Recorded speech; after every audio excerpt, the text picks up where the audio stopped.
আর মিলনের আগে কোথায় ছিলাম, কেনই বা জগতে এলাম? তাহলে এই জীবের প্রথম কোথায় হয় আশ্রয়, কোথা হতে জীব এই মর্তলোকে আসে, একটু জবাব দিয়ে বুঝাবে আমায়। আর কোন কর্ম করলে পরে আমার এই দেহের ত্রিতপ জ্বালা ছাড়তে পারে, সেইটুকু একটু ব্যাখ্যা করে তুমি বুঝাবে আমায়। কি বাবা, আমার কথা বোঝা যাচ্ছে? আরও অনেক কয়টা সংস্কৃত শ্লোক আছে এইখানে, কিন্তু এক একটা সংস্কৃত শ্লোক ধরে আমি আলোচনা করে আসর বড় করতে চাই না। দুটো প্রশ্ন করেছি, কিন্তু মনে রাখবেন, তোমার ভিতরে অলৌকিক জ্যোতি করলাম দর্শন, মনে রাখবেন কিন্তু আমি ভালো করে আবারও বলছি। এবং তোমার ভিতরে তোমার ওই রূপ আমাকে করি আকর্ষণ, সদ্বহারা ভিখারি করে তোমার চরণে আমার দেহ মন করেছি অর্পণ। তাহলে তুমি আমার কথা লও, সবাই তোমাকে ভগবান কয়, কিন্তু আসলে কি তুমি ভগবান? তোমার কি স্বরূপ তত্ত্ব, সেইটা একটু ব্যাখ্যা করে বোঝাও। তারপরে দ্বিতীয় প্রশ্ন, আমি কে, কোথা হতে আমি এসেছি এবং কোন কর্ম করলে আমার ত্রিতাপ জ্বালা যাবে। এই হলো 2 নম্বর প্রশ্ন, সব তাত্ত্বিক প্রশ্ন। আজকে গৌরহরিকে অনেক দিন পরে পেয়েছি, তাই না বাবা? ঠাকুর তোমার কাছে করি বর্ণনা, আমিও যদি বলদ হই, তুমি তো আর বলদ না। কি মহাপ্রভুরে বলদ বলা যায়? মহাপ্রভুরে যে বলদ কবে সেই শালা বলদ, সেই হলো গলদ। ঠাকুর আমি একটু বলদা মানুষ, আমার কথাবার্তা এদিক ওদিক হয়ে যেতে পারে, তুমি একটু গুছাইয়ে নিও আর আমার একটু কথার জবাব দিও। আমি হলাম বলদা মানুষ, বুঝলে তো? আমি যদি বলদা হই, তুমিও যেন আমার মতো বলদ হইয়ে না। বিষয়টা কেমন? একজন সরল সিধা সাদা মাটা খানিকটি বলদা টাইপের, এই ধরেন আমার মতো। আমার দেখলে একটু কি বলদা বলদা মনে হয় না? হ্যাঁ, কিংবা আমার দেখলে একটু বলদা বলদা মনে হয় তো? আমার মতো বলদ।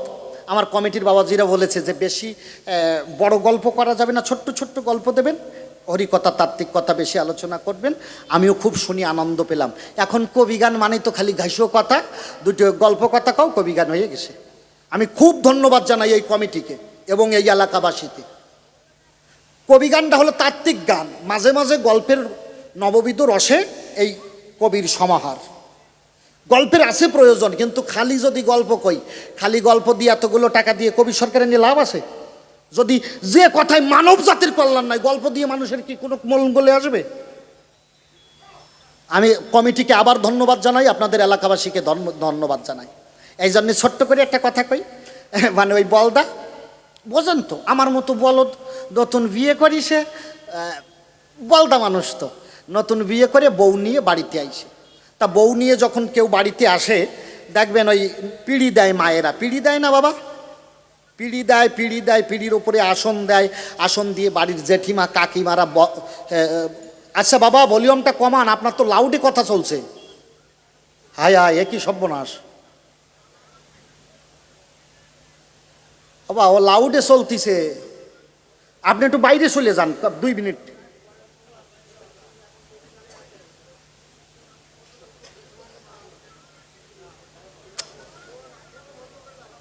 এই কই, আমাকে ঢোলে বাড়ি দাও।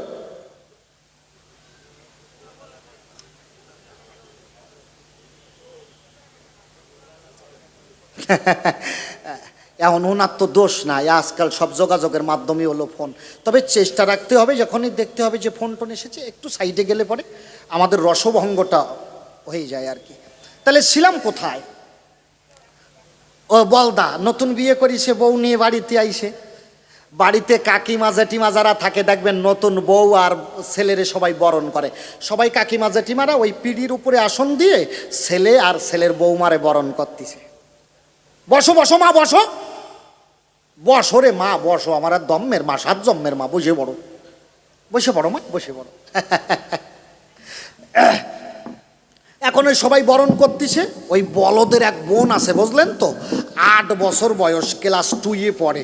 ওই দেখবেন নতুন বৌদি যদি বাড়িতে আসে, তা ননদিনীদের মনে একটা ভারী আনন্দ হয়। ননদিনী তাড়াতাড়ি এসে বৌদির হাত ধরেছে। বৌদি কি, দাদার পাশে আর কতক্ষণ খাড়াইয়ে থাকবা, চলো বাড়ির সবার সাথে একটু পরিচয় করাই দিই। নতুন বউ না তো আর বলতে পারে না, কি পারে? নতুন বউ ননদিনীকে বলছে তাহলে চল যাই। ননদিনী হাত ধরেছে, ধরে বৌদিকে নিয়ে এই রকম একটা প্রবীণ মানুষ তার কাছে নিয়ে গেছে। বৌদি, ইনি আমার জ্যাঠামশাই, এলাকার মাতুব্বর, প্রণাম করো। নতুন বউ জ্যাঠা শ্বশুরের পায়ে প্রণাম করেছে। তা দেখবেন শ্বশুররা বৌমাকে মা বলে সম্বোধন করে, তাই না বাবা? এখন ওই যেই প্রণাম করেছে, সেই নতুন শ্বশুর বলছে থাক মা থাক। দীর্ঘ আয়স্ত হোক, স্বামী সংসার নিয়ে সুখে থাকো, ভালো থাকো, আশীর্বাদ হয়ে গেছে। আরেকজনের কাছে নিয়ে গেছে, বৌদি কি ইনি আমার কাকা, এলাকার মেম্বার, প্রণাম করো। নতুন বউ কাকা শ্বশুরের পায়ে প্রণাম করিছে, কাকা শ্বশুর ওই একইভাবে আশীর্বাদ করিছে, থাক মা থাক, দীর্ঘ আয়স্ত হোক, স্বামী সংসার নিয়ে সুখে থাকো, ভালো থাকো। আর ওই যে বলদা বিয়ে করে আইছে, ওই বলদার মোটে গা জ্বলিয়ে যাচ্ছে, শালা বিয়ে করলাম আমি, বউ হলো আমার, আর আমার বউ আমারে প্রণাম না দিয়ে পাড়ার লোকের প্রণাম দিয়ে বেড়াচ্ছে কেন? বলদা মানুষের যা আর কি, ওদের তো বোধে খাটো, বোঝেন না, বউ আমার, লোকের পায়ে প্রণাম করবে কেন? বলদা মোটো ওই পিঁড়ির উপরে গতরাচ্ছে, ওর বোনটা দেখতে পাইছে, বোন তাড়াতাড়ি দেখতে পাইয়ে কয়, বৌদি কি? কয় তাড়াতাড়ি যাইয়ে ওই বলদার পায়ে প্রণাম করো, নাই রাত্রিবেলায় এক জায়গায় শোয়া লাগবে না, নাথি মেরিয়ে শীত করে ফেলবে না, শিগগিরই যাও বলদার পায়ে প্রণাম করো।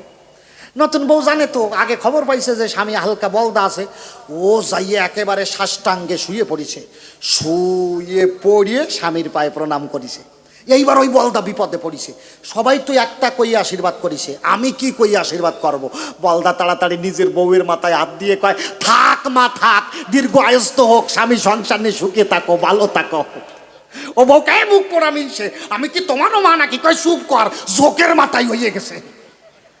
তা চরণ ধরে করি মানা, ঠাকুর আমি বলদা বলে তুমি যেন এইরকম জোকের মাথায় ডেলিভারি দিয়ে না, কি তাই না? তাহলে দুইখানি প্রশ্ন দান করলাম আমি সভাস্থান, আপনারাও জ্ঞানবান করলে না করলেন।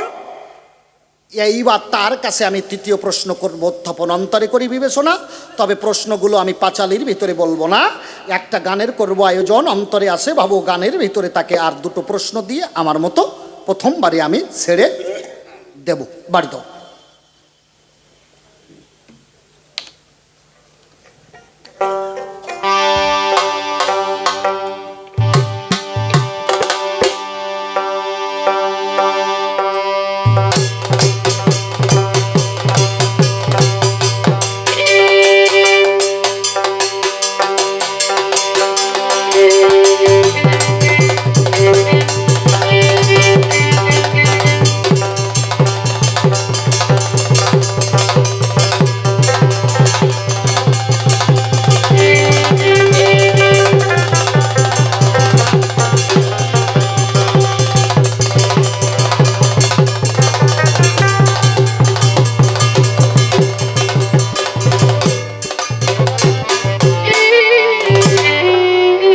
সনাতনের আলোচনায় আছে, কে বা আমি, আমি কে, যারে তা পত্রা।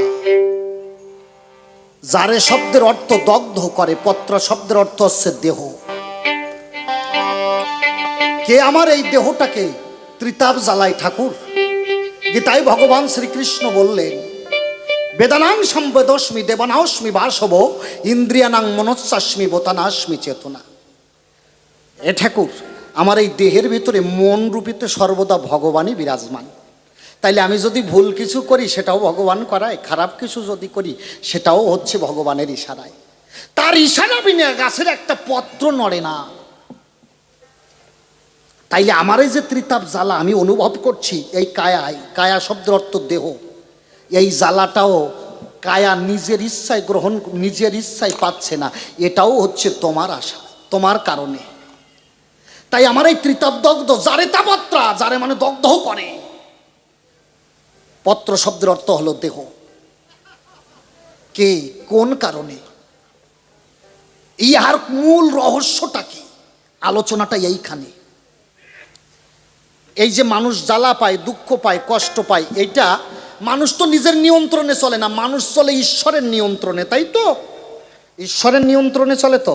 তার ইশারা বিনা গাছের যদি একটা পাতা পর্যন্ত না নড়ে, তাইলে আপনি আমি করার কে? এ মনে করেন যদি সুরাজ সরকার, সুরাজ সরকার কালকে গান গাইছে, ভালো গান হয়েছে, কথার কথা বলছি, জানি আমি ভালো গাই না, মানে আপনারা করলেন তাই শুনলাম, কমিটি কয় ভালো গান হয়েছে। এখন আমি যদি ফুলে নোমা নোমা হয় কালকে বিশাল কিছু করিয়ে ফেলাইছি, কি একটা ব্যাপার না? আমি করার কে? আপনারা ভক্তরা আশীর্বাদ করবেন না? আমার ভগবানের কৃপা থাকবে না? সুরাজ সরকারের বাবার সাধ্য আছে গান গাওয়ার? আমার ভিতরে যে মানুষ আছে, সেই মানুষটা যদি এখন আপনার ফাঁকে দিয়ে চলে যায়, আমি গান গাইয়ে আপনাদের শোনাতে পারবো? এখন আমি মরে যাব, এইখানে আমার দেহটা পড়ে থাকবে, দেহটা পড়ে থাকবে, আমার হাত, চোখ, নাক, কান, মুখ, দেহটা সব পড়ে থাকবে। আমার ভেতর থেকে যখন বাতাসটুক বেরিয়ে যাবে, সবাই বলবে সুরাজ সরকার আর নাই, সুরাজ সরকার চলে গেছে। তাইলে আমার হাত পড়ে আছে, দেহ পড়ে আছে, চোখ পড়ে আছে, তাহলে কে নাই? আমার দেহের ভিতরে একজন মানুষ রতন আছে। সে যদি ইচ্ছা করে তবেই আমি গান গাইতে পারি। গানও আমি গাই না, সে গাওয়ায় তাই গাই। তাহলে সবই তার ইচ্ছায়। তাহলে ঠাকুর এই যে ত্রিতাপ জ্বালা আমি অনুভব করছি আমার এই কায়ায়, দেহে, এই জ্বালাটাও তোমার ইচ্ছায় হচ্ছে। যদি তোমার ইচ্ছায় এই জ্বালা আমার দেহে আমি অনুভব করি, এই ত্রিতাপ জ্বালা, আদি ভৌতিক আদি দৈবিক যে জ্বালা, ত্রিতাপ জ্বালা, তোমার কোন ইচ্ছা হলে পরে আবার এই জ্বালা চলে যেতে পারে? তোমার কখন ভক্তকে এই ত্রিতাপ জ্বালা থেকে মুক্তি দিতে ইচ্ছে করে কথা নিও। ভক্ত কোন সময় এই ত্রিতাপ জ্বালা থেকে উদ্ধার পাবে তার জবাব দিও। এটাও একটা জিজ্ঞাসা। একটা প্রশ্নের ভিতরে দুটো প্রশ্ন রেখে গেলাম। আমার কথাগুলো বুঝতে পারছেন? যাক, বাড়ি দাও, আবার একটু ছোট্ট করে একটা গান গাই, তারপরে দুই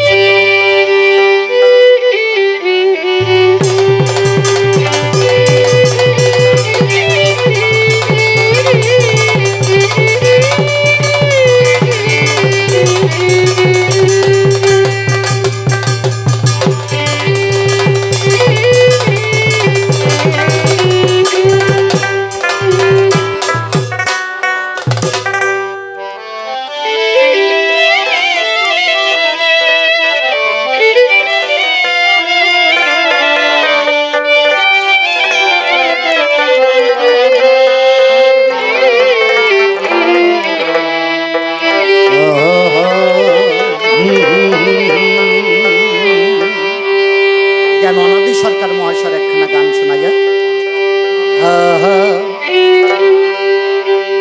ওপার হতে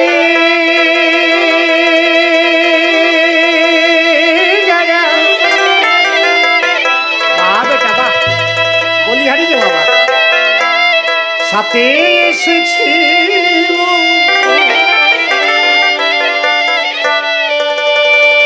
তারা চলে গেছে যে যারা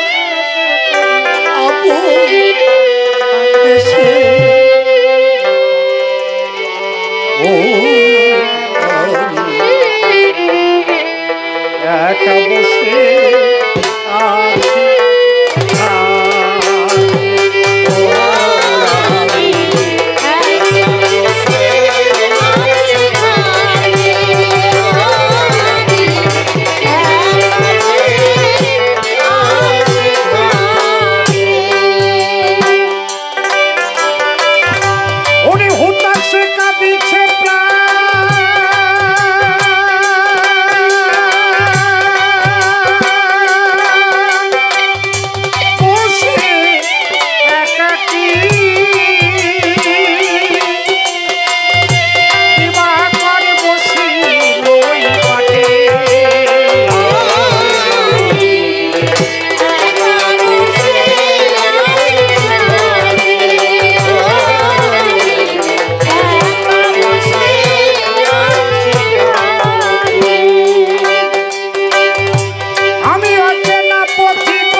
আমি আশার দোলনায় কত বলে খেয়েছি,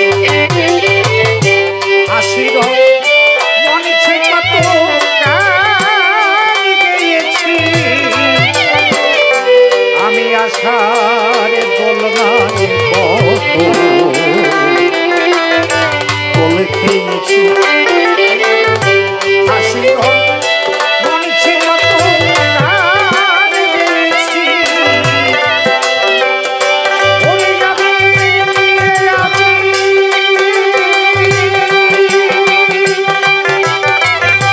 আমি খেলেছি খেলা, আমি বিলাইছি কত সুখের মেলা।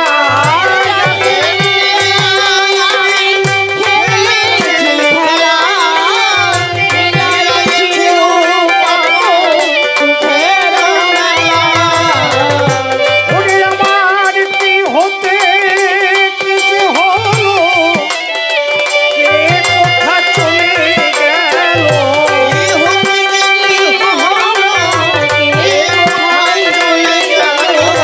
ছাড়া নাহি পাই মাথা তুলে।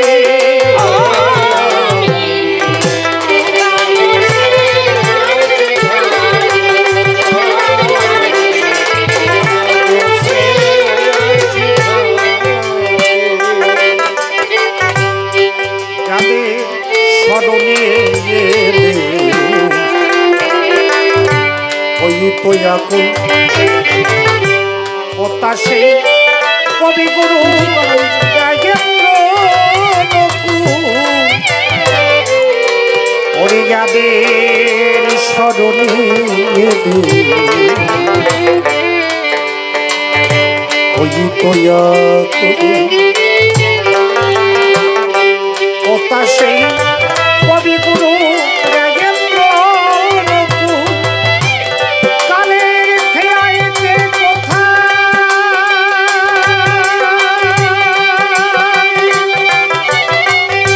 ওরে চলে গেছে হায়, কথা সে প্রাণের কবি নিশিও বিনায়।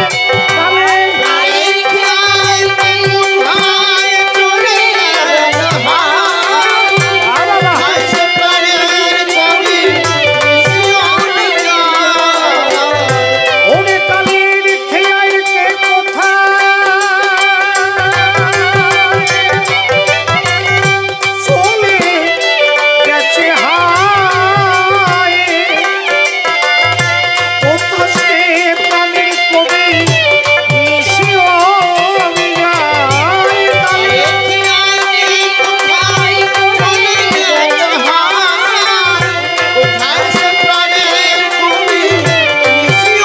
বিনায়।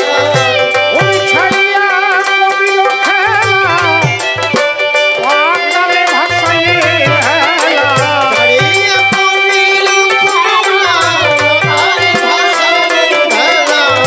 ওরে ছাড়িয়া কবির খেলা, পাগলে ভাসাইয়ে হেলা। রসিক চলিয়া গেল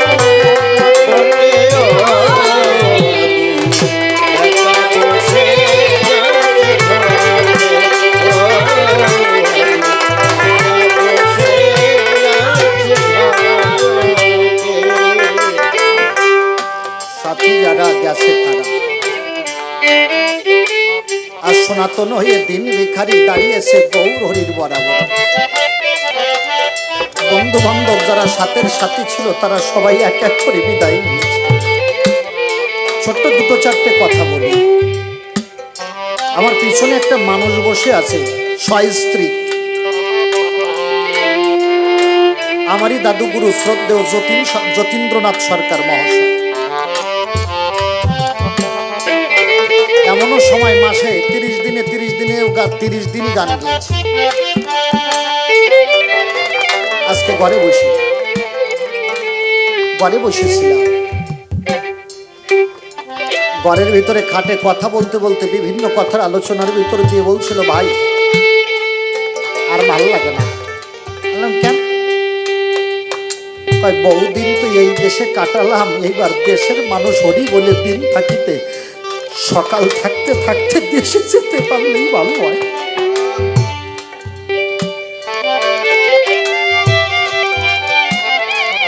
কেউ থাকবো না। বড় বড় সরকার মহাশয়দের, বিজয়বাবু, রসিকবাবু, বড় বড় সরকার মহাশয়দের সান্নিধ্য করেছে। আজকে বার্ধক্যজনিত কারণে কেউ আর গানে তারে ডাকে না। শিল্পীরাই একমাত্র বোঝে যে গান না হইলে পরে, ভক্ত সঙ্গ না পেলে পরে কত বড় যন্ত্রণা। সাথী যারা এক এক করে সবাই বিদায় দিচ্ছে। যখন এসেছিলাম জগতে, মাথা ভর্তি কালো চুল, সুন্দর দুটো চোখ, সুন্দর দুটো কর্ণ, চক্ষু, নাসিকা, সুন্দর একটা অবয়ব, সুন্দর দুইখানা হাত, দুটো পা নিয়ে জগতে এসেছিল। এরা সবাই সাথের সতী ছিল। এখন আমার শ্রবণ ইন্দ্রিয় বন্ধ। যে কান আগে অতি সূক্ষ্ম কথা শুনতে পেত, এখন চিৎকার করে বললে আর শুনতে পায় না।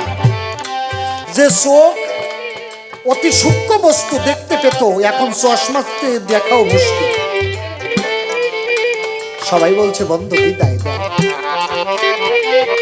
তাই না?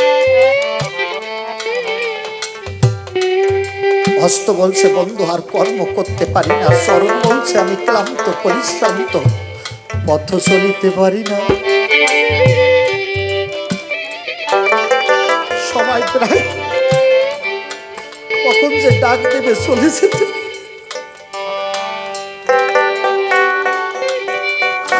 আমার ওনার কথাটা শুনে হাহাকার করে উঠলো মনের ভিতরটা। শিশুকালে কৃষ্ণ ভজে কৃষ্ণ পাবার আসে, যৌবনে ভজিলে কৃষ্ণ আসে কি না আসে, আর বার্ধক্যে কৃষ্ণ ভজে যোগের পর আসে। অনেক দূরের পথ হলে সকাল ধরে পাড়ি ধরতে হয়। সকাল থাকিতে এই সাধুগুরু বৈষ্ণবের সঙ্গ ধরে এই প্রেমানন্দে সাধুর প্রেম ভজনে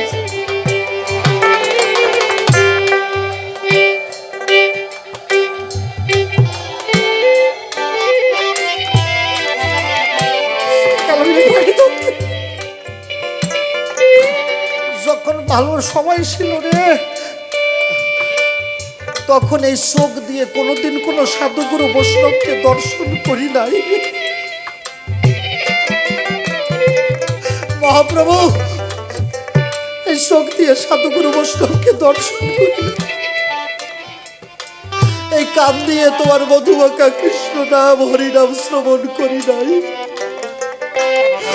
পা দিয়ে হেঁটে হেঁটে কোনোদিন কোনো ভক্ত সঙ্গে যাই নাই। রসনায় মধুমাখা কৃষ্ণ নাম গাই নাই। হাত দিয়ে কোনোদিন কোনো সাধুর চরণ দৌত করি নাই। যদি দিন থাকিতে সাধুর নামে বাদাম দিয়ে মধুমাখা হরিনাম কৃষ্ণ নাম করতে।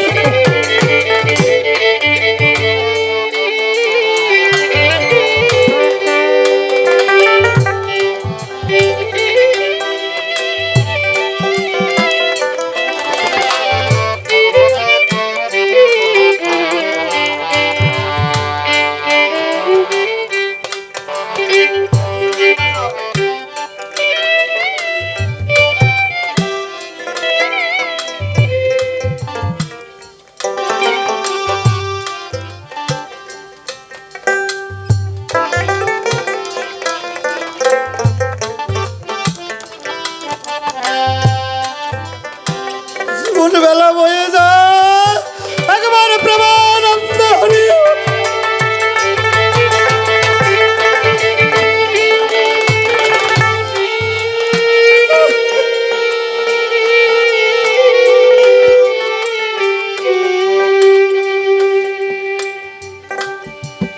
ওরে কৃষ্ণ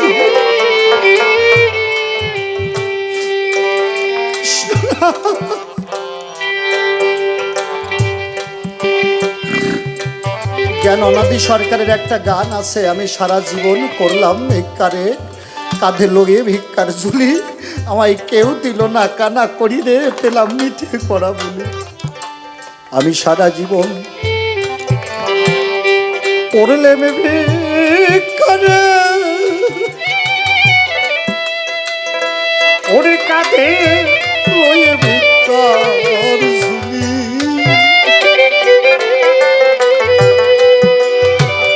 আমায় কেউ দিল না, কানা কানা করি রে, ওরে পেলাম মিঠে করা।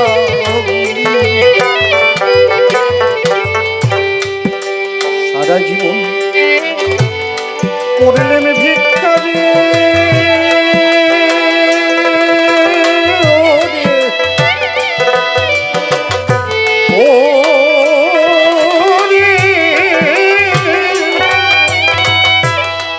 ওরে কাঁধে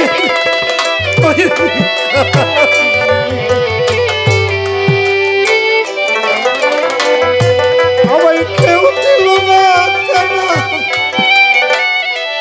কানা করি রে, ওরে পেলাম মিঠে করা। ও যদি পুরাইতাম এই ভক্তের ধুলি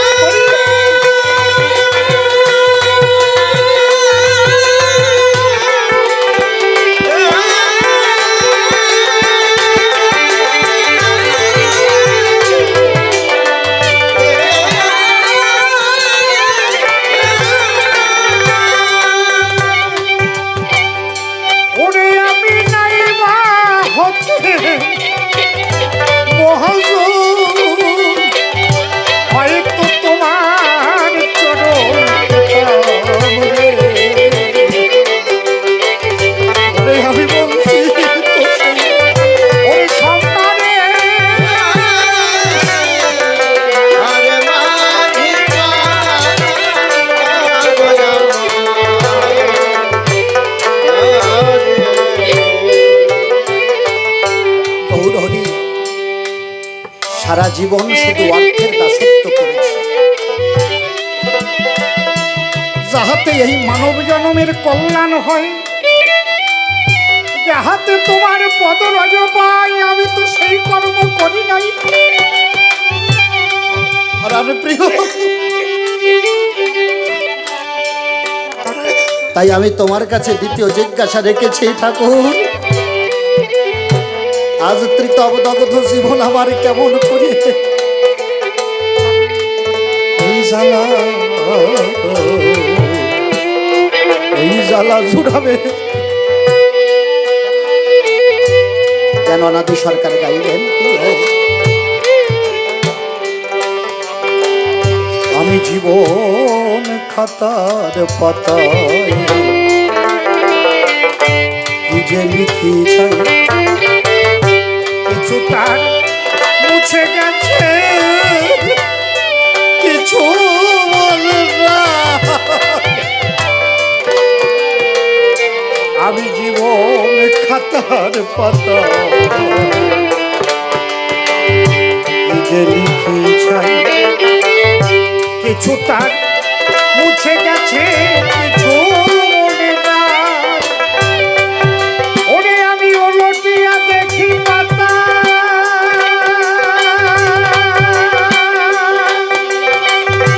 আমার সবই যেন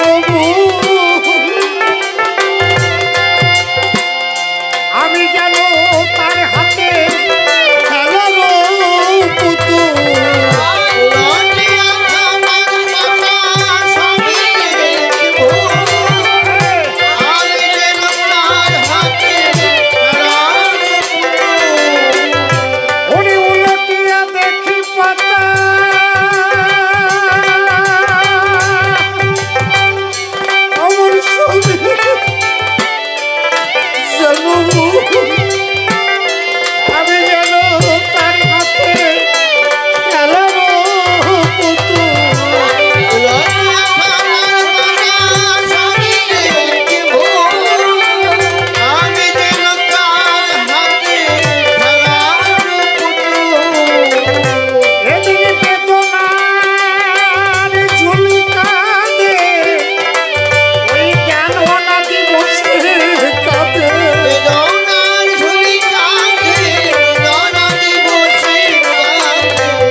আসা যাওয়ার এ সংসারে কেউ তো কারণ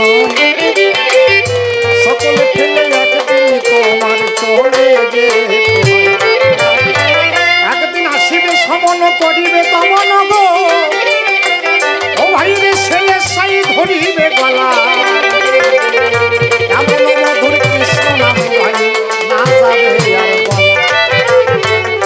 তাই তো বলি মন মাতঙ্গ তুমি আমার কথা লয়,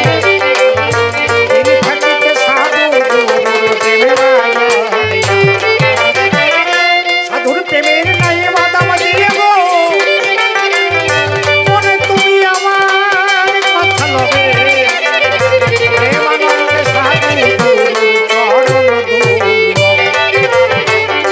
সাধুর পদ রজের মাঝে গড়াগড়ি দিয়ে গো, তোমার কাছে মিনতি জানাই, শরণ ধুলি মস্তকে তুলে নাও, জীবন বেলা হয়ে নাই গো, বদলি দেখো আসন্ন বটে হলো, চাঁদ বদলে প্রেমানন্দে হরি হরি বল, কল্পনাতে সনাতনে আমি গো, বিপক্ষেতে গৌর দয়াময়, ওইখানে বলে আমি করলাম তাহার, তুমি কে তোমার স্বরূপ কেব, তোমাকে সবাই ভগবান কয়, নিরাকার ব্রহ্ম তুমি জানো বিশ্ব লোকে যায়, অহং ব্রহ্মর্ষি এই জগতে তুমি নাকি বলেছিলে ভারতীকে গো, করিলাম শ্রবণ তুমি কেমন ব্রহ্ম তাই আমি কে কেবা স্বরূপ আমার গো, আমার ত্রিতাবিয়ালা বলো কি সে যাবে, জবাব দিয়ে মনের ভ্রান্তি ঘোষাই। আরেকটা জিজ্ঞাসা করি, ঠাকুর যতবার অবতারে আসলে, প্রেতার লীলায় আসলে যখন গো, বলে রাম অবতার, শাস্ত্রের মাঝে তোমার কথাটাই জানি, চার পুত্র থাকিতে রাজা দশরথ দেখো গো, ওরে বাঁশি মারা হলো, মৃত্যুকালে সন্তানের হাতের জল নাই, চার পুত্র থাকতে রাজা দশরথ বাঁশি মরা হলো, গালে সন্তানের হাতে এক বিন্দু জল পেলেন না। দেখেন কায়দাটা কোথায়, রাম পুণ্য সনাতন পুণ্য ব্রহ্ম, জগত জননী মা সীতা ঠাকুরানী, মা জগত জননী বিশুদ্ধ অমলিন মসৃণ মা, সেই মাকে কি করতে হলো না, অগ্নি পরীক্ষা দিতে হলো। যেদিন রাবণের কাছ থেকে রাবণকে বধ করে বাড়িতে আনবে, সেদিন মাকে অগ্নি পরীক্ষা দিতে হলো। আবার যেদিন অশ্বমেধ যজ্ঞ হলো, অশ্বমেধ যজ্ঞের সময় মাকে আবার পুনরায় অগ্নি পরীক্ষা দেওয়ার কথা বলতে হলো। মা কি করলেন, ধরিত্রী মাতাকে আশ্রয় করে বললেন ও মা, আমি যে এই অপবাদ আর সহিতে নারী, তোমার বক্ষে জাগা দাও মা, মাগো আমি যে নারী। ধরিত্রী মাতা দ্বিখণ্ডিতা হয়ে সীতাকে তার বক্ষে জায়গা দিলেন, না স্ত্রীকে সুখ দিতে পারলেন, না পিতা মাতার প্রতি কর্তব্য করতে পারলেন ভগবান। তারপর লীলায় আসেন, দেবকীর উদরে কংসের কারাগারে মা, মা দেবকী কৃষ্ণকে গর্ভে করিল ধারণ, ভগবানকে নিজের উদরে ধারণ করে, নিজ বক্ষে ধারণ করে মায়ের বক্ষ মাঝে পাষাণ চাপা নিতে হলো। পিতামাতা দুইজন, তাই না? বসুদেব আর দেবকী দুইজনের বুকে পাষাণ চাপা ছিল। বৃন্দাবনে ব্রজলীলায় গেল, একজনের গর্ভে জন্ম নিল, আর আরেকজনের স্তন্য সুধা পান করল, যশোদার স্তন্য সুধা পান করল।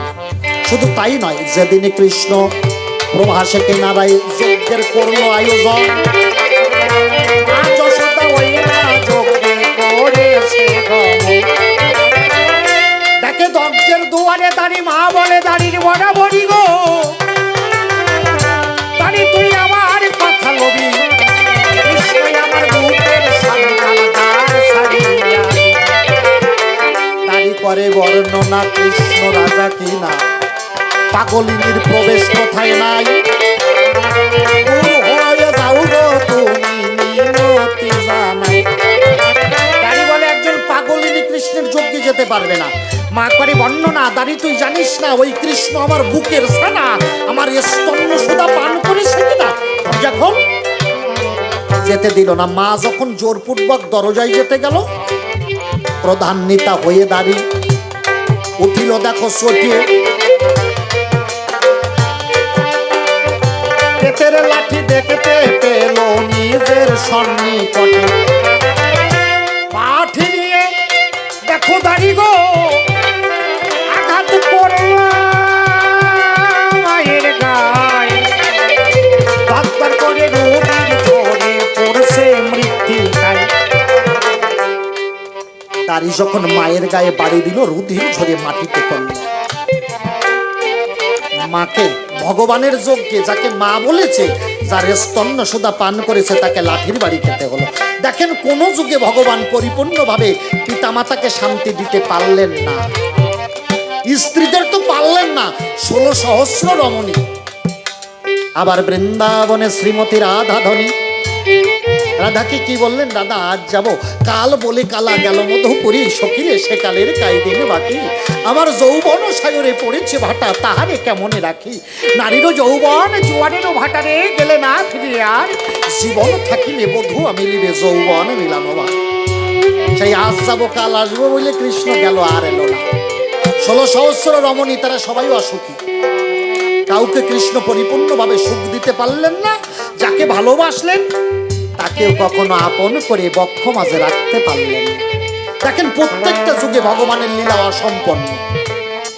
গৌর লীলা এলো, সেদিন গৌর হরি সন্ন্যাস নাই, শোনেন সুধিশয়, 14 বছরের নাবালিকা বিষ্ণু প্রিয়া হয়, প্রথম রমণী লক্ষ্মী প্রিয়া গো। গৌর হরি যখন বাংলাদেশে শ্রীহট্টতে গেল, গৌর হরির বিদায়েতে লক্ষ্মী প্রিয়া মরিল, লক্ষ্মী প্রিয়া মরিয়ে গেল। পরে আবার বিষ্ণু প্রিয়াকে বিবাহ করলো।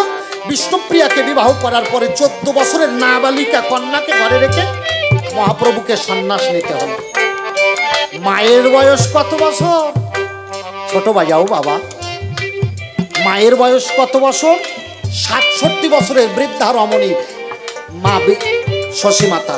শশীমাতার আগে 9খানা কন্যা সন্তান হয়ে সবাই মারা গেল। পরে বিশ্বরূপের জন্ম হলো, বিশ্বরূপ মা বাবাকে ছেড়ে সন্ন্যাস নিল। পরে সর্বশেষে বিশ্বম্বর অর্থাৎ নিমাই জন্মালো নিমতলায়, সেও মাকে ছেড়ে সন্ন্যাস নেয়। সমস্ত শাস্ত্রে বলছে পিতামাতা সর্বশ্রেষ্ঠ সর্বোৎকৃষ্ট, সর্বশাস্ত্রে কয় সবার আগে পূজা করো পিতামাতার পায়ে। সেই 67 বছরের বৃদ্ধা মাকে রেখে নিমাই গৌর হরি সন্ন্যাস বটে নিল। প্রিয়ের মাঝে বধূ স্ত্রী মাতার কত কষ্ট পেল। তাহলে গৃহের মাঝে 14 বছরের নাবালিকা বিষ্ণুপ্রিয়া সেও কষ্ট পায়, আর 67 বছরের বৃদ্ধা জননী মা সেও কষ্ট পায়। এইবার আমার জিজ্ঞাসা, ও ঠাকুর, যদি নরবপু ধরে ঠাকুর তুমি আসলে নরলীলায়, এই যুগে যুগে মা বাবা কেন তোমার কাছে কষ্ট পায়? যুগে যুগে মা বাবাকে কষ্ট দিয়ে তুমি সন্ন্যাস, আমি শুনেছি মা বাবার মনে কষ্ট দিয়ে কেউ যদি সন্ন্যাস নেয়, কুম্ভপাক নরকেতে সেজন্য দেখো যায়। সর্বশাস্ত্রে এই না দেখো সর্বলোকে কয়, মা বাবার স্ত্রীর মনে কষ্ট দিয়ে কোনো সন্ন্যাস নাই। তাহলে বৃদ্ধা মা বালিকা বধূ, তাদেরকে রেখে তুমি কেন সন্ন্যাস নিলে ঠাকুর? কোন যুগে মা বাবাকে শান্তি দিতে পারলে না, আর এই অল্প বয়সে রমণী আর বৃদ্ধা জননী তাদেরকে রেখে ইয়া হইতে জগৎ জীবে কি শিক্ষা পাবে তার জবাব দিও। এতে বরঞ্চ মানুষ তোমাকে খারাপ বলবে, তার কারণ মা বাবার উপরে শাস্ত্রে বড় ভগবান নাই। বোঝা যাচ্ছে? তাহলে প্রশ্ন হলো কোনটা? তিনটে প্রশ্ন। শত্রু কেউ জানি করে না বাবা দান, তাই তো তাহার কাছে আমি করিব। যখন রামানন্দের সঙ্গে মহাপ্রভুর আলোচনা হলো, আমি সংক্ষেপে বলছি, দশবিধ স্তর। যখন রামানন্দের সঙ্গে মহাপ্রভুর দশবিধ স্তরের সাধ্য সাধন তত্ত্ব আলোচনা হয়, রামানন্দ কি বলেছিলেন? প্রভু কয়ে পরশলোক সাধ্যর নির্ণয়, রায় কয়ে স্বধর্ম আচরণে বিষ্ণু ভক্তি হয়। বর্ণাশ্রম চারুবেদা পুরুষণ পরমমান, বিষ্ণু আরাধ্যন্তে পন্থা নান্যস্তস কারণ। গীতার ভিতরে বলছে, যে যে বর্ণের ভিতরে থেকে বিষ্ণু আরাধনা করে সে বিষ্ণু প্রাপ্তি হয়। তাহলে স্বধর্ম আচরণ করতে হবে। তাহলে কি বললেন? স্বধর্ম আচরণে বিষ্ণু ভক্তি হয়। প্রভু বললেন এহ বাহ্য আগে কওয়ার। রায় কি কয়? স্বধর্ম আচরণে বিষ্ণু ভক্তি হয়। প্রভু বলে এহ বাহ্য সর্বলোকে কয়। তারপরে কৃষ্ণ কর্মার্পণ করতে বললো, প্রভু বললেন এটাও বাহ্য। স্বধর্ম ত্যাগ, এটাও বাহ্য। জ্ঞান মিশ্র, এটাও বাহ্য। জ্ঞান শূন্য যখন বলল, আমি সংক্ষেপে বলছি, তখনই প্রভু বললেন হয়। এই দশবিধ স্তরের 23টা শ্লোক আছে। আমি সংস্কৃত শ্লোকগুলো এখন বলবো না, আপনারা যদি আসরে থাকেন আমি পরের আসরে এসে প্রত্যেকটা শ্লোক ধরে এক একটা আলোচনা করব, যদি সময় পাই। বোঝা যাচ্ছে আমার কথা? সর্বশেষে প্রভু কি বললেন? যখন বললেন শান্ত প্রেম এই সাধ্য সার, যখন বললেন প্রেম ভক্তি এই সাধ্য সার, প্রভু বলে এও হয় আগে কও আর। দাস্য প্রেম এই সাধ্য সার, প্রভু বললেন এও হয় আগে কও আর। সখ্য প্রেম এই সাধ্য সার, প্রভু বললেন এহ উত্তম আগে কও আর। বাৎসল্য প্রেম এই সাধ্য সার, প্রভু বললেন এহ উত্তম আগে কও আর। যখনই বলে কান্তা প্রেম এই সাধ্য সার, প্রভু বললেন এহ উত্তম উত্তম আগে কও আর। রামানন্দ অবাক হয়ে গেল। এর আগে পুষে হেন আসে কোন জন, না জানি আসয়ে সারা ত্রিভুবন। মানে আমরা জানি কান্তা প্রেম সর্বশ্রেষ্ঠ, এর উপরে নাই। এর উপরে আগে জিজ্ঞাসা করছে, তাইলে এর উপরে আরো আছে। তখন রামানন্দ অনুরাগে একটা গান ধরে, পহিলই রাগ নয়ন ভঙ্গ বেল, অনুদিন বাড়ালো অবদিনে গেল না, সে রমণ না হাম রমণী, দুহু মন মনোযোগে পেশলো যায়। বোঝা যাচ্ছে? পহিলই রাগ নয়ন ভঙ্গ ভেল, অনুদিন বাড়ালো অবদিনা গেল না সো রমণে না হাম রমণ। এই কীর্তন যখন রামানন্দ করে, মহাপ্রভু থাকলেন তখন দেখো ঘরে। কীর্তন শুনেও মহাপ্রভুর শান্তি হলো না, এখানে মহাভাবে বিভোর। তারপরে বললেন রামানন্দ, এর পরে কিছু থাকলে আর কিছু আছে নাকি তাই কও। তখন রামানন্দ বলল, কান্তার ভিতরে ইহার ভিতরে রাধা প্রেম সাধ্য শিরোমণি, প্রভু কয়ে আরো কাও পরাণ ভরে শুনি। কান্তা প্রেম মানে স্বামী স্ত্রীর প্রেম, আর ইহার উপরে সর্বশ্রেষ্ঠ প্রেম হলো রাধা কৃষ্ণের প্রেম। এটাই হলো সাধ্য সাধন তত্ত্বের মূল নিঃশ্বাস। তার সাধ্য সাধন তত্ত্বে যখন সুখসারীর আলোচনা হয়েছিল, কে বড় কে ছোট, সুখ পাখি, আমি শেষের দুটো শ্লোক বলছি। সুখ পাখি বলল, বংশীধারী জগন্নারী চিত্তহারী শাসারীকে, বিহারী গোপনারী বেজ্জায়ন মদন মোহন চিত্তমোহিনী। মানে আমার কৃষ্ণ যখন বাঁশরি বাজায় সপ্তম রন্ধ্রে, যখন বাঁশরিতে টান দেয়, কৃষ্ণের বাঁশির 7টা ফুটো 7 রকম কাজ হয়। আমি প্রথম আসরে এগুলো কইয়ে সময় নষ্ট করব না। সপ্তম রন্ধ্রে যখন কৃষ্ণ বাঁশরি বাজায়, তখন সমস্ত নারীকুল পাগল হয়ে ব্রজবাসী কৃষ্ণের চরণে ধান। আমার কৃষ্ণ মদন মোহন শেষে রাধারানী কি বললেন, ওই শাড়ি পাখি কি বললেন, তোমার কৃষ্ণ মদন মোহন, রাধার সঙ্গে যদা ভাতি তদা মদন মোহন, অন্যতা বিশ্বময়ী অপি স্বয়ং মদনময়িত। মানে রাধারানী যতক্ষণ আছে ততক্ষণ কৃষ্ণ মদন মোহন, রাধা সরিয়ে গেলি কৃষ্ণ গোয়াজ গুজে মদন। বুঝতে পারছেন? এইখানে আমার জিজ্ঞাসা মহাপ্রভুর কাছে, এতদিন যা প্রশ্ন শুনেছেন ভুলে যান, এইখানে জিজ্ঞাসা যে কৃষ্ণর অঙ্গ হইতে রাধা সৃষ্টি হলো, সেই কৃষ্ণের কে কেন, সেই রাধা কেন এই জগতে শ্রেষ্ঠ তুমি বলো? কোন কারণে রাধা শ্রেষ্ঠ গো? তুমি আমার কথা লবে, যুক্তি দিয়ে সবার মাঝে তুমি আমাকে বুঝাও। আমার কৃষ্ণ যদি ইচ্ছা করে বাম অঙ্গ হইতে হাজার হাজার কোটি কোটি রাধা তৈরি করতে পারে, পারে না বাবা? কিন্তু রাধারানীকে বলেন তো একটা কৃষ্ণরে সৃষ্টি করে দেখাতি, রাধার বাবার বাবার বাবার বাবার বাবার বাবার তার বাবা কেউ পারবে না। তাহলে যে কৃষ্ণ রাধাকে সৃষ্টি করেছে, এখানে বলছে রাধা সাথে আছে তাই কৃষ্ণ মদন মোহন, রাধা সরিয়ে গেলে কৃষ্ণ গজগুজে মদন। তাহলে রাধা কোন শক্তির জোরে কৃষ্ণকে মদন মোহন করিল গো? তুমি আমার কথা নিও, সেই রাধা শক্তি ব্যাখ্যা করে তুমি আমাকে বুঝাইও। সেই রাধা শক্তিকে, কোন শক্তির জোরে রাধা কৃষ্ণকে মদন মোহন করলো, সেই তত্ত্ব একটু ব্যাখ্যা করে তুমি আমার কাছে করো। এতদিন যে আলোচনা শুনেছেন, আজকের আলোচনা সম্পূর্ণ পোলাট পাল্টাইয়ে দিলাম। জান আমার গৌর হরি, কালকে আমি আইছিলাম একবারে ডোজ ক্লিয়ার করে দিয়েছিলাম, আজকে গৌর হরির চাপাইয়া দিলাম, রাত ভরে গাইয়ে বেড়াও কি আমি ঠ্যাং তুলে দিয়েছি তো শুয়ে থাকবো, যা দিয়ে গেলাম খেলা বুঝেন। তবে প্রথমবারে তারে আর বেশি বলে নাহি প্রয়োজন, এক এক করে দেখা না প্রশ্ন করলাম উত্থাপন।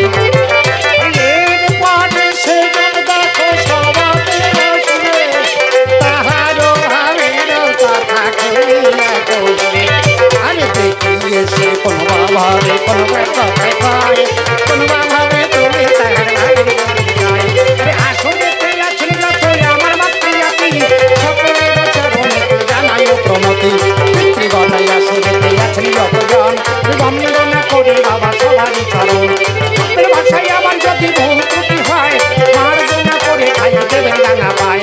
কমিটির যারা দেখো অনুষ্ঠান করে, সত্যিকারে মহামানব বিশ্ব চড়ে চড়ে, তানে ধনে তাদের যেন বৃদ্ধি বটে হয়, দীনবন্ধু দেখে যেন তাহার ডাঙা পায়। বছর বছর হেতাই দেখো হবে অনুষ্ঠান, আর ভক্ত সঙ্গে তন্তবঙ্গে হইবে মিলন। আমার নাম সুরত সরকার, দিলাম পরিচয়, আজাতা সবার মাঝে বলবো কেন হেতায়, তাই তো হই অন্তর মাঝে করলাম বিবেচনা, বেশি বলে আর তো আর দরকারও পড়ে না। আমার ভুল ত্রুটি আপনারা রাখবেন না জমা, সন্তান জেনে আমায় করিয়ে দেবেন ক্ষমা। পিতা মাতার চরণ যেন সেবা করতে পারি, এই আশীর্বাদ করবেন যত ভক্ত নর নারী। ওই যথা বলবার তা বলবো না তো বেশি, বেশি বললে বইয়ের মাঝে হবে রেশারেশি, রেশারেশি দেশাদেশে নাই প্রয়োজন, আমার মতো ভাবের পালা করি সমাপন। কমিটির যারা দেখো অনুষ্ঠান দেয়, এলাকাবাসী সবাই দেখো জড়াইয়া রয়, দিনে দিনে তাদের যেন শ্রীবৃদ্ধি হয়, দীনবন্ধু রেখে যেন তার ডাঙা পায়। তবে আর বেশি কথা বলবো না, ছেড়ে দিয়ে যাবোই আমার কবির কল্পনা। অনেকভাবে অনেক কথা বলতে গেলে পরে অনেক বহু ত্রুটি তাই হয়ে যেতে পারে। আমার বহু ত্রুটি আপনারা রাখবেন না জমা, সন্তান জ্ঞানী আমায় করিয়ে দেবেন কবা। ঢোলের দিকে তোমার বাবা ফলো করা চাই, মিনতি রইল তোমার ওই ডাঙা পায়।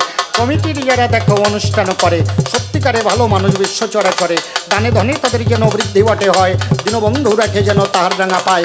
আসরেতেই আছেন যত মাতৃগণ, বন্দনা করি মাতা সবারই চরণ, আমাদের বহু ত্রুটি মার্জনা করে ঠাই দেবেন আপনাদের চরণের পরে। পিতৃগণ আছেন যতজন, সকলের চরণে করি প্রণাম অর্পণ। এদিকেতে আছেন যত ভক্ত চয়, সকলের আমার প্রেম ভক্তি গায়। তবে আর বেশি কথা বলবো না, ছেড়ে দিয়ে যাবোই আমার কবির কল্পনা। আমার নাম সুরত সরকার, দিয়েছি পরিচয়, নতুন করে আর তো বাবা বলার দরকার নয়। তবে আর বেশি বলে নাই প্রয়োজন, আমার মতো ভাবের পালা করি সমাপন। এরপরে সে জনসভাতে আসিবে, তারও ভাবের কথা খুলিয়া গাই, দেখি কোন ভাবে কোন কথা কয়, আমি কোন ভাবে তার ভাবে এদিকটা চিন্তা তোমার সকলের জানে জানাই প্রতি, এদিকটা চিন্তা তোমার বন্ধনা করি আমি সবার ইচ্ছা ভক্ত বিন্দু আমার কি বাজান বাজায় রে, পাগল করে দেয়। অপূর্ব অপূর্ব সুন্দর ভাই, বাইসে থাকো। এই পর্যন্ত আজকে প্রথমবারে ভাবের ক্ষান্ত হলো। সবাই মিলে রাধাকান্ত পৃথিবীর আনন্দে হরি হরি।